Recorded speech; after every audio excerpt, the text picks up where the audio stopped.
पहले शुभ नाम और अपना परिचय बताएं हमारे दर्शकों को। एसआई मनोज मंगाई जी, कहाँ से हैं वैसे आप? मैं थाना चंबा से। चंबा थाना से। तो कब से आपकी तैनाती यहाँ पर है? मैं यहाँ क्रिसमस से तैनात हूँ। जी क्रिसमस में से लेकर नए साल तक मेरी ड्यूटी यहाँ लगाई गई है, जी। क्योंकि यहाँ पर यात्रियों का आवागमन ज़्यादा है, जिस कारण काफ़ी भीड़ भाड़ और रश है।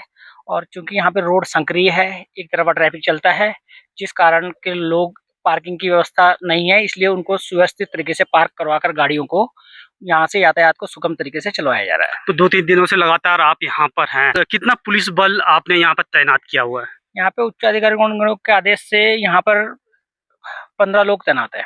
15 लोग। तो अभी तक 2-3 दिनों से आप देख रहे हैं, क्या कुछ पर्यटकों का रुझान है यहाँ पर? क्या कुछ कहना है आपका इस विषय में? काफ़ी भीड़ आ रही है, और क्योंकि कल नया साल है, नए साल में सभी लोग अपना जो आसपास रुके हैं धनौल्टी और स्थानीय लोग भी मंदिर के दर्शन करने आते हैं, जिस कारण यहाँ काफ़ी भीड़ होने की संभावना है, जिस कारण यहाँ पर पुलिस की व्यवस्था की गई है, और इसी चीज़ को सुगमता से चलाने के लिए ट्रैफिक को हर तरफ पुलिस लगाई गई है। नमस्कार साथियों, मैं हूं परवीन सकलानी और आप देख रहे हैं गौ गंगा वाणी। साथियों, 2025 को अलविदा कहते हुए कल 2026 में आप सभी का स्वागत है। और साथियों, आज हूं मैं मां सुरकुंडा देवी मंदिर कद्दू खाल से लगभग 1 किलोमीटर पीछे PWD गेस्ट हाउस के पास। ये आप देख सकते हैं कद्दू खाल ठीक सामने मंदिर। मगर इस समय यहाँ पर क्यों मौजूद हूँ? पुलिस बल की तैनाती की गई है। आखिर क्यों? लगातार आप लोगों की शिकायतें रहती हैं कि मां सुरकुंडा देवी के आसपास बहुत ज़्यादा जाम लगता है, और जाम लगने की वजह से काफ़ी सारे लोगों को दिक्कत का सामना उठाना पड़ता है। मगर आज पुलिस की तैनाती की गई है, और लगातार लगभग 6-7 महीने पहले एक लड़ाई वाला मामला भी आपको दिखाया था। जब दिल्ली का एक मामला आया था, दिल्ली हाई कोर्ट के वकील थे, उनके साथ एक लड़ाई का मामला सामने आ गया था। लड़ाई क्यों हुई थी कि जो एडवोकेट थे उन्होंने नो पार्किंग में गाड़ी लगा दी थी। पुलिस विभाग के साथ लगातार हाथापाई वाला मामला बढ़ गया था, मगर उसके बावजूद हम वहां पर मौजूद थे और हमने खबर को चलाया, और उसके बाद एडवोकेट जो थे उनका चालान भी काट दिया गया था। आखिर क्यों चालान काट दिया गया था? क्योंकि कानून का उल्लंघन कर रहे थे, इसलिए चालान काट दिया गया था। और आप लोगों ने उस खबर को बहुत ज्यादा शेयर किया था, और पूरे उत्तराखंड में वो वीडियो बड़ा वायरल हुआ था। मगर उसी को देखते देखते सरकार तक वो खबर पहुंची, और सरकार ने तत्काल एक्शन भी लिया, और तत्काल एक्शन लेने के बाद लगातार पुलिस बल को बढ़ाने का कार्य किया गया है, इसलिए क्योंकि किसी भी व्यक्ति को दिक्कत का सामना ना उठाना पड़े। तो साथियों, मेरे साथ जो यहाँ पर इस समय मां सुरकुंडा देवी चौकी इंचार्ज हैं वो मौजूद हैं, उनसे बात करने का प्रयास करते हैं। क्या कुछ तैयारी कल की है, चलते हैं उनके पास, पूछने का प्रयास करते हैं। जी नमस्कार सर, पहले शुभ नाम और अपना परिचय बताएं हमारे दर्शकों को। एसआई मनोज मंगाई। जी, कहाँ से वैसे आप? मैं थाना चंबा से। चंबा थाना से। तो कब से आपकी तैनाती यहाँ पर है? मैं यहाँ क्रिसमस से तैनात हूँ। जी। क्रिसमस में से लेकर नए साल तक मेरी ड्यूटी यहाँ लगाई गई है, जी। क्योंकि यहाँ पर यात्रियों का आवागमन ज़्यादा है, जिस कारण काफ़ी भीड़ भाड़ और रश है।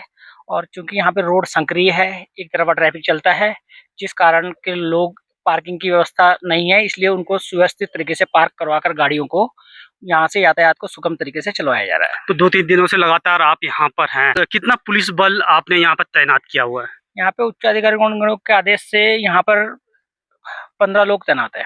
15 लोग। तो अभी तक 2-3 दिनों से आप देख रहे हैं, क्या कुछ पर्यटकों का रुझान है यहाँ पर?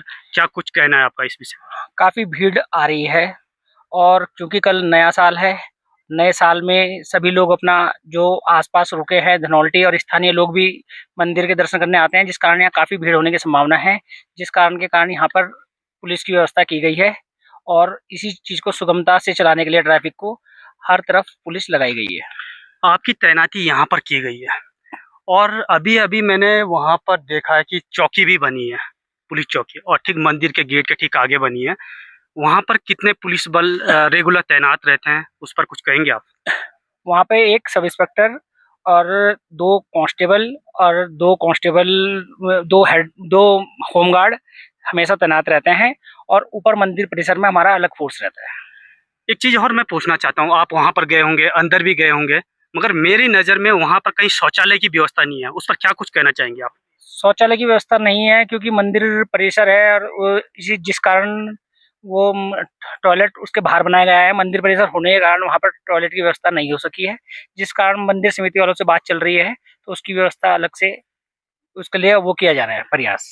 तो आप वहाँ बनाएंगे या उससे बाहर बनाएंगे, उस पर क्या कुछ कहेंगे आप? देखिए, जो भी मंदिर समिति और उसके उसमें जो भी वार्ता होती है, उसके बाद ही इसका निराकरण निकल पाएगा। तो साथियों, मैं ये भी कहना चाहता हूँ कि मंदिर के ठीक आगे पुलिस चौकी बनी हुई है और मंदिर के ठीक आगे लैट्रिन बाथरूम बनना भी कितना सही और कितना गलत है ये आप समझ सकते हैं। फिलहाल के लिए पुलिस बल के लिए वहाँ पर रहने की व्यवस्था बना दी गई है और अभी वहाँ पर शौचालय नहीं है, मगर जो वहाँ पर पुलिस सिपाही रहते हैं उनको लगातार एक दूसरे के पास जाना पड़ता है, मजबूरन जाना पड़ता है, क्योंकि वहाँ पर ऐसी कुछ व्यवस्था नहीं है। तो उसको देखते हुए भी डीएम साहब से भी कहना चाहूँगा कि तत्काल पुलिस चौकी या आप कहीं और शिफ्ट करें और वहाँ पर जो पुलिस बल है उनके लिए रहने की व्यवस्था थोड़ा अच्छी हो, क्योंकि वहाँ पर यदि नवंबर दिसंबर में पुलिस बल वहाँ पर रहेगा तो कहीं ना कहीं उन्हें दिक्कत का सामना उठाना पड़ेगा और साथ में उनको बाहर जाने के लिए भी दिक्कत का बहुत बड़ा सामना उठाना पड़ेगा। और कुछ मैं आपसे जानना चाहूँगा, जिस तरीके से यहाँ पर अनेकों प्रकार के लोग आते हैं तो पुलिस बल को भी कहीं ना कहीं दिक्कत का सामना उठाना पड़ता होगा, उस समय आप किस तरीके से कंट्रोल करते हैं इस सिस्टम को? देखिए, अभी तक तो ऐसा कोई प्रकरण हमारे सामने आया नहीं है जब से मैं तैनात हूँ। जी। लेकिन ऐसा जो प्रकरण आता है तो उसी हिसाब से हम हैंडल करते हैं। जो अगर जो सख्ती से मानता है उसे फिर उसके साथ फिर सख्ती का वो करते हैं और जिसका चालान-वालान करना पड़ता है उसे फिर चालान सख्ती से मतलब आपका सीधा सा सीधा कहना का मतलब यही है कि चाटुकारिता नहीं करनी है, नहीं करनी है। चाहे नेता हो चाहे कोई और हो। बिल्कुल, बिल्कुल। तो बहुत बड़ी बात जो ममगाई साहब है उन्होंने की है कि कोई भी व्यक्ति माँ सुरकुंडा देवी मंदिर आता है तो आप अपनी जिम्मेदारियों का पालन करें, अपनी नैतिक जिम्मेदारियों को समझें कि कहीं भी किसी भी व्यक्ति को दिक्कत का सामना ना उठाना पड़े। यदि आप कहीं भी गाड़ी को रॉन्ग साइड लगाते हैं, कहीं भी गाड़ी को लगा देते हैं तो उससे आपको, आपके भाई को, आपके भाई बंधुओं को और किसी और को दिक्कत का सामना उठाना पड़ सकता है। यदि आप इसी जिम्मेदारी को आप खुद में समझ जाएंगे कि हमें गाड़ी को नियम से लगाना है, गाड़ी को पार्किंग के आसपास खड़ी करना है या रोड के दोनों साइड गाड़ी नहीं लगानी है, तो मुझे नहीं लगता कि पुलिस की तैनाती, पुलिस बल की 25-25 या 20-20, 15-15 फोर्स लगाने की यहाँ जरूरत पड़ेगी, क्योंकि जब आप लोग नहीं मानते हैं तो तब जाकर पुलिस बल का सहारा लेना पड़ता है और ये पुलिस का सहारा आप लोग ही लेते हैं। तो मैं आप सभी से कहना चाहता हूँ, आप लोगों को एक संदेश देना चाहता हूँ और अपनी नैतिक जिम्मेदारी का पालन करें, क्योंकि आप समझ सकते हैं कि आप लोगों के चक्कर में दिक्कत का सामना हर एक व्यक्ति को उठाना पड़ता है। यदि कोई व्यक्ति बीमार पड़ गया तो देहरादून अस्पताल कैसे जाएगा, ये आप समझ सकते हैं। तो खबर को शेयर करेगा, समझने का प्रयास करेगा। तो ममगाई साहब मेरे साथ थे, बहुत बहुत धन्यवाद आपका समय देने के लिए। बिल्कुल जी, धन्यवाद। तो साथियों, तब तक के लिए जय हिंद, जय भारत, जय श्री राम।